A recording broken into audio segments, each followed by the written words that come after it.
بسم الله الرحمن الرحيم يا أيها الذين آمنوا لا تتخذوا عدوي وعدوكم أولياء تلقون إليهم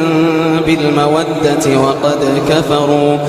وقد كفروا بما جاءكم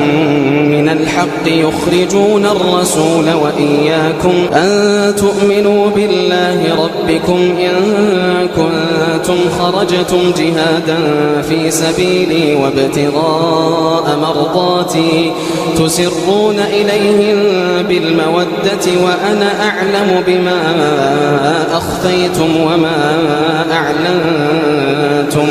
ومن يفعله منكم فقد ضل سواء السبيل إن يثقفوكم يكونوا لكم أعداء ويبسطوا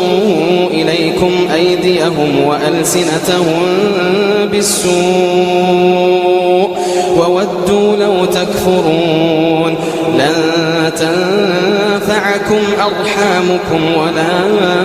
أولادكم يوم القيامة يفصل بينكم والله بما تعملون بصير قد كانت لكم أسوة حسنة في إبراهيم والذين معه إذ قالوا لقومهم إنا براء منكم ومما تعبدون من دون الله كفرنا بكم وبدا بيننا وبينكم العداوة والبغضاء أبدا حتى تؤمنوا بالله وحده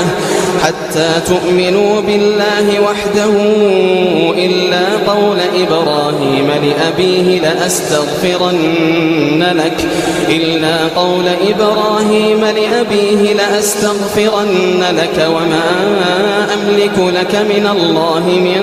شيء ربنا عليك توكلنا وإليك أنبنا وإليك المصير ربنا لا تجعلنا فتنة للذين كفروا واغفر لنا ربنا إنك أنت العزيز الحكيم لقد كان لكم فيهم أسوة حسنة لمن كان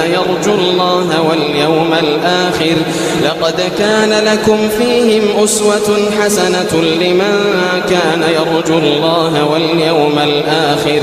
ومن يتول فإن الله هو الغني الحميد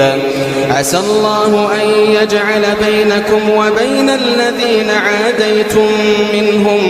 مودة والله قدير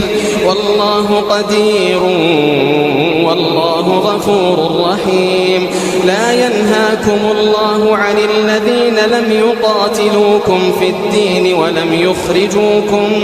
من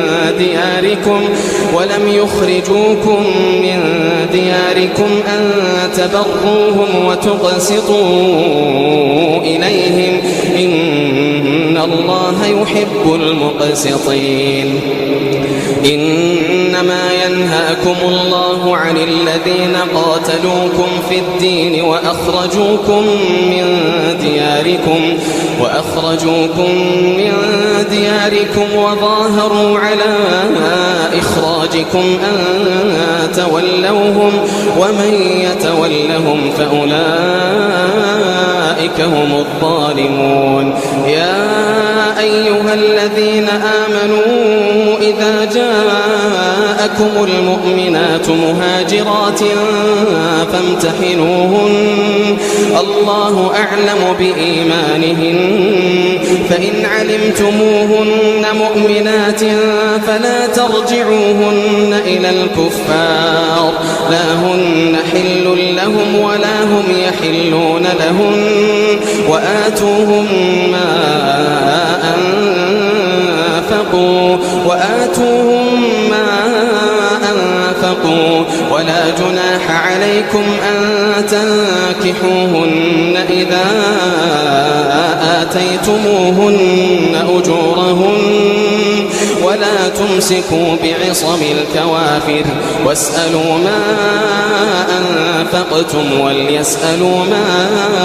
أنفقوا ذلكم حكم الله يحكم بينكم والله عليم حكيم. وإن فاتكم شيء من أزواجكم إلى الكفار فعاقبتم فآتوا الذين ذهبت أزواجهم مثل ما أنفقوا واتقوا الله الذي أنتم به مؤمنون. يا أيها النبي إذا جاءك المؤمنات يبايعنك على ألا يشركن بالله شيئا ولا يسرقن ولا يزنين ولا يقتلن أولادهن ولا يأتين ببهتان يفترينه بين أيديهن وأرجلهن ولا يعصينك في معروف فبايعهن واستغفر لهن الله إن الله غفور رحيم. يا أيها الذين آمنوا لا تتولوا قوما غضب الله عليهم قد يئسوا من الآخرة كما يئس الكفار من أصحاب القبور.